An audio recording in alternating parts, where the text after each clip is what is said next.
L'idée ici, c'est que vous devez comprendre que là, vous êtes dans le premier carré, dans une zone de connaissance, ici. Et donc, en fait, vous naviguez dans votre cercle, dans votre carré, si vous voulez, dans votre zone, hein, et vous n'en sortez pas.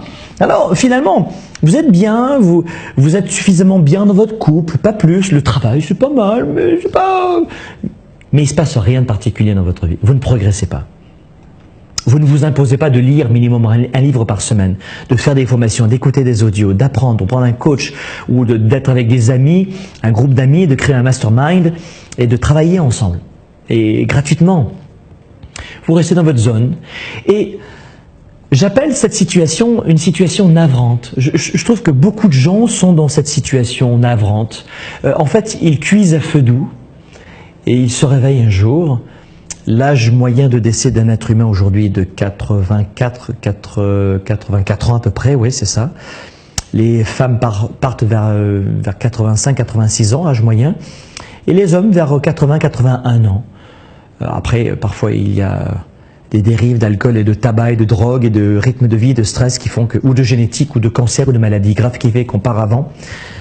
Mais combien de gens se réveillent un matin et se disent quoi? C'est déjà fini, je vais partir. Ils ont vécu la plupart du temps dans cette zone navrante, dans cette zone de connaissance. Après, il y a une autre zone que j'aime beaucoup, vraiment que j'affectionne particulièrement, c'est celle-là. C'est la zone de croissance. Et celle-là, elle m'excite. J'aime cette zone de croissance.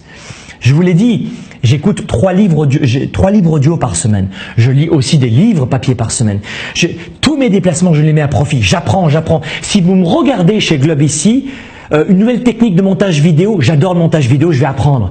Une nouvelle technique, oh, il y a un nouvel éclairage, c'est génial, j'apprends. Ça, mais c'est quoi ce principe d'écran? Mais c'est quoi?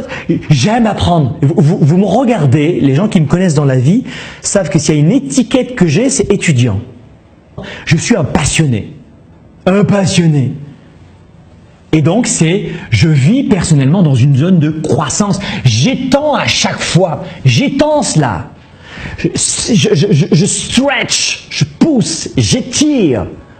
J'apprends en permanence. Je sors des sentiers inconnus. Je sors du plateau de télé. Je sors en permanence du plateau de télé. Je sors. J'aime ça, sortir des sentiers. J'en fais un peu beaucoup devant vous, devant la caméra. Pourquoi? Parce que c'est dans cet état-là que la plupart des enfants vivent. Et un jour dans votre vie, vous vous dites, vous vous direz, ou vous avez déjà dit, vous êtes déjà dans ce cas de figure, c'est pas mon truc. Pardon? C'est pas mon truc. Si vous avez déjà dit une fois dans votre vie, ou si vous le répétez souvent, ce n'est pas mon truc, c'est navrant. Depuis quelle date vous avez sorti cette phrase? Ce n'est pas mon truc. C'est le début de la décroissance. C'est le début de la mort. C'est le début de la vraie vieillesse intellectuelle. Je connais des jeunes de 25 ans, c'est pas mon truc. Ou des ados, c'est pas mon truc, mais c'est pas cool. Je vais pas le faire, c'est pas cool. Mais c'est toi qui est pas cool. C'est toi qui est pas cool. Je pense que vous avez vu une vidéo sur YouTube où je m'entraîne, enfin je m'entraîne pas avec lui, mais je le croise souvent dans les vestiaires à 5h30 le matin, il s'appelle Monsieur Lu. Monsieur Lu, il a quitté la Chine parce que son papa devait partir travailler au Vietnam à l'âge de 9 ans. Il a donc passé une grande partie de sa vie au Vietnam, il a créé une entreprise de plus de 2000 salariés, et puis ça s'est mal passé avec le régime vietnamien. Il est parti en France, il a eu son visa avec ses enfants, ses 2 garçons. Il les a éduqués en France, il a passé quelques années, 9 ans je crois en France. Il a créé une entreprise, il a refait sa vie là-bas. Et puis ensuite il s'est dit je vais aller au Canada, et il a recréé une entreprise ici au Canada, une entreprise de 60 salariés. Il était sous-traitant pour L'Oréal, il faisait du packaging pour L'Oréal. Et Monsieur Lu, il est là tous les matins, sa femme est décédée. Mais la vie continue pour lui. Mais il vit dans cette zone de croissance en permanence. Et quand je lui dis, mais il me dit, mais je connais des jeunes qui sont vieux, vraiment des jeunes vieux. Ah oui, j'ai oublié de vous dire, Lu a 92 ans. Donc, c'est pas une question d'argent, de taxes. Notre état d'esprit, notre esprit de croissance, de se former sans arrêt. La plupart des gens qui sont nos clients, nos étudiants dans nos programmes de coaching, de formation, de programmes en ligne, ce sont des gens qui justement ont cette envie de croissance, qui veulent sortir de cet état de navrant, d'eau marécageuse. Et puis, il y a une troisième zone qui est, elle, triste.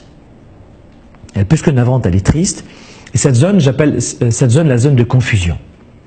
Et la zone de confusion, c'est que vous avez envie d'avoir plus dans votre vie, mais vous ne savez pas comment. Et là, souvent, ces gens-là sont dans une zone dans laquelle ils vont partir dans tous les sens. Oui, ça sort des fois du cadre d'ailleurs, hein, mais ce n'est pas structuré et c'est une perte de temps. Et là, on est vraiment dans l'image que je vous donnais tout à l'heure et ça se rejoint. On est vraiment dans l'image du hamster qui tourne dans sa roue. Et il y a beaucoup de gens, j'espère que ce n'est pas votre cas, mais qui vivent toute leur vie dans une zone de confusion. Parce qu'il n'y a pas de méthodologie, de stratégie, de méthode. Et quand tu leur parles de formation à ces gens-là, mais à quoi ça sert? Comme allez, viens boire un coup, on va pas se prendre la tête. Et ils rentrent chez eux, niveau zéro. Il n'y a pas de méthodologie. Ce sont des gens qui n'ont pas de recette. Et ça, c'est triste. Parce qu'ils n'ont pas forcément choisi la zone de connaissance, hein, où ils restent dans leur petite vie. Ils acceptent de sortir dans des nouveautés. Ils acceptent d'embrasser parfois la nouveauté. Mais ils ne savent pas comment. Ils n'ont pas de recette.